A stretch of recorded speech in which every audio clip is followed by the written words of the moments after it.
Hey folks, the following is an article read-through from another article up at jackwilkie.co.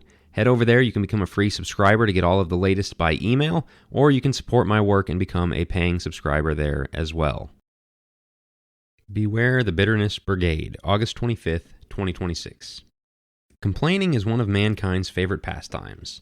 I have things to complain about, you have things to complain about, and so we'll always have that in common. We hate Mondays, hot weather, cold weather, difficult coworkers, family members who don't act the way we want them to, and so forth. Unfortunately, this creates a perverse incentive for some people to put a magnifying glass on these grievances and tickle our ears by telling us how put upon we are by having to deal with the things and people we don't like. Every grievance has its own bitterness brigade online to commiserate and encourage one another to hate and resent the people around us. As crazy as it is, there are people who make a living teaching others not to give grace, such as therapists who help clients blame every problem they have on things their parents did wrong, spamming words like toxic and narcissist to encourage breaking contact. Influencers who tell women to view everything their husbands do through a critical lens and constantly tell them how put upon they are in their marriages. Sheila Grigor, Abby Eckel, etc. Influencers who tell a man that all women are untrustworthy and should be kept at arm's length, even including the one he's married to. Manosphere bros, men going their own way types. There are Facebook groups and Reddit threads that will tell you that divorce and ghosting are the answer to all your problems. Deconstruction groups that will tell you to desert your church full of imperfect yet caring Christians because of a sermon you didn't like or a rude comment from someone one time.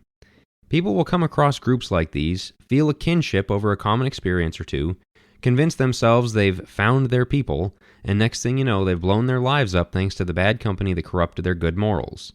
When you come across these types of groups, scroll their pages for a while and you'll see they are almost always deeply unhappy people who attract a following of other deeply unhappy people. And remember that misery loves company. Many of them are quite obviously just seeking validation by getting others to make the same choices they made.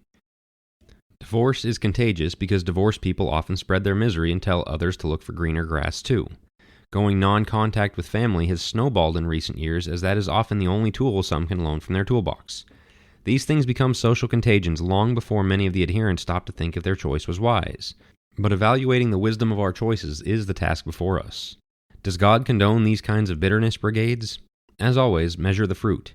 Evaluate the influencers and commenters against 1 Corinthians 13 and see how much bearing and believing they're encouraging. Spoiler alert, none.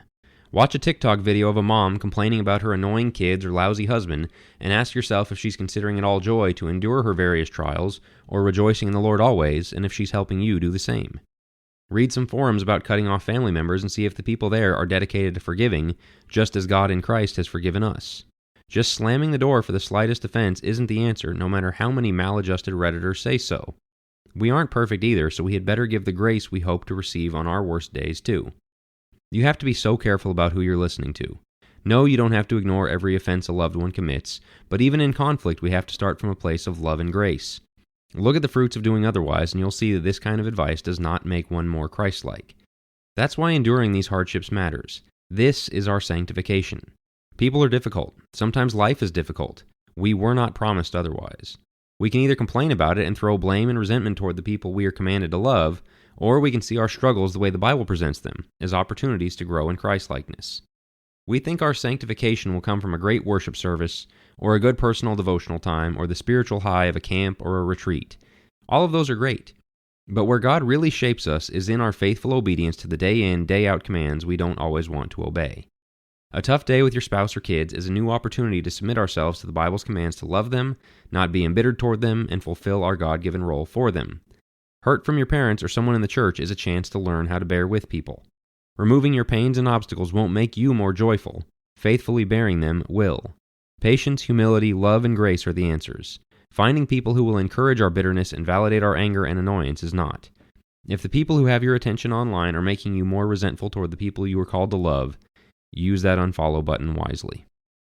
If you caught this article on YouTube, please leave a like. If you caught it on your podcast app, please take a second to leave a rating and a review. Thanks.